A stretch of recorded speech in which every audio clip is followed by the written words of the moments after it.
In its most recent survey of Premier League club valuations, the University of Liverpool's finance expert Kieran Maguire gave Tottenham Hotspur top spot, valuing Spurs at £2.7 billion.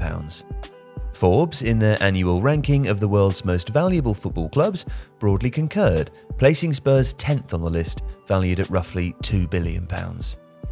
Now, a big driver of this enormous valuation is the massive revenue growth and income generation potential that sits in the multi-award-winning new Tottenham Hotspur Stadium.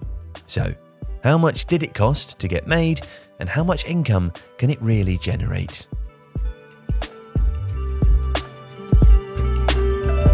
The Tottenham Hotspur Stadium was part of a broader Northumberland development project, plans for which were first announced 15 years ago in 2007. The project centred around replacing White Hart Lane, then Spurs' home stadium, with a new, larger capacity successor. The development plans also included 585 new homes, a 180-room hotel, a Spurs museum and club shop, a sixth form college, and the club's headquarters. In June 2021, planning permission was won to build a community health centre and an extreme sports hub, and in January 2022, also to build a further 72 homes and a cinema. Now, the original 2007 plan had estimated the total cost at roughly £300 million, which was revised to £400 million by 2009. Costs escalated during construction, and by 2018 the total estimated cost was £850 million. A significant contributor here being higher import costs due to the negative impact of the Brexit vote on the currency exchange rate. In April 2019, Spurs chairman Daniel Levy announced that the costs had exceeded £1 billion. The final total cost is estimated at between £1.2 and £1.3 billion. Roughly 4 times the initial estimate of £300 million. And Spurs also incur annual finance costs to pay off debts to fund stadium construction.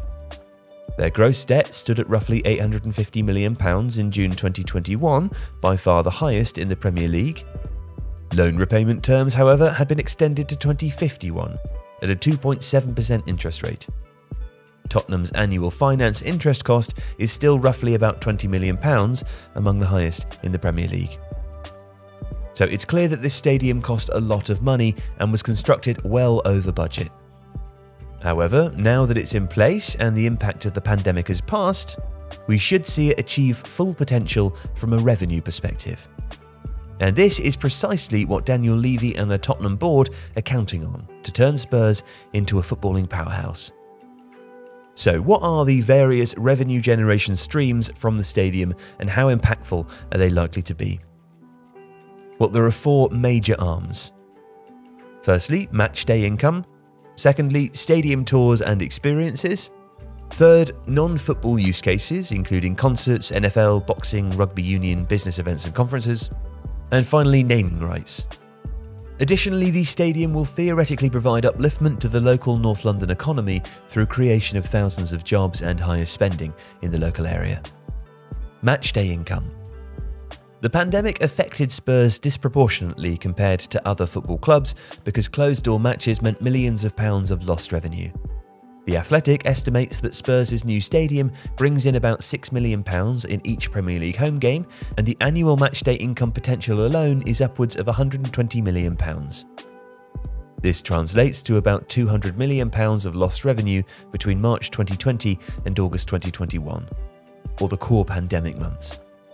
These matchday income numbers are the highest in the league, with only Manchester United and Arsenal also earning upwards of £100 million annually from matchday income.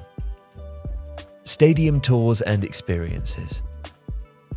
Spurs deserve credit for innovation and creativity in designing fun and novel experiences for fans and visitors to the stadium. The standard stadium tour is available for £15, with options for family and group packages. The Dare Skywalk and Skywalk Edge experiences are the true highlight though, ranging from £30 to £50 and offering fans a chance to climb to the top of the stadium, enjoy breathtaking views of the city and the pitch below, and then rappel down 42 metres to the south podium. It's a unique stadium experience and one that's been quite popular with visitors. There are also guided Legends tours for £55 with former Spurs players. While exact numbers should be available soon as part of the 2022 financial reports, initial feedback on non-matchday visitor experiences at the stadium is very positive. Non-football use. Most significant here are sporting events, especially boxing, rugby union and NFL games. NFL income is estimated to be £10 million a year, but could be much higher if an NFL team made the ground their home stadium. Growing awareness and interest in the NFL in the UK will only serve to drive this further. And concerts are another growing use case. Both Lady Gaga and Guns N' Roses performed earlier this year to a packed stadium. Conference facilities are also available in the East End. Naming rights. Now, finally, naming rights could be another significant income source. It's never been confirmed, but it is believed that Spurs would seek in excess of £20 million a year for any such deal. And while there haven't been any takers yet, The Athletic's David Ornstein reported recently that tech giant Google is in discussions with Spurs regarding those naming rights. Google has done multiple sports partnerships and deals in recent years, including commercial agreements with both the NBA and the MLB in the United States. This would add much-needed easy cash to Spurs' coffers as they continue to strengthen the team on the pitch and grow their brand off of it.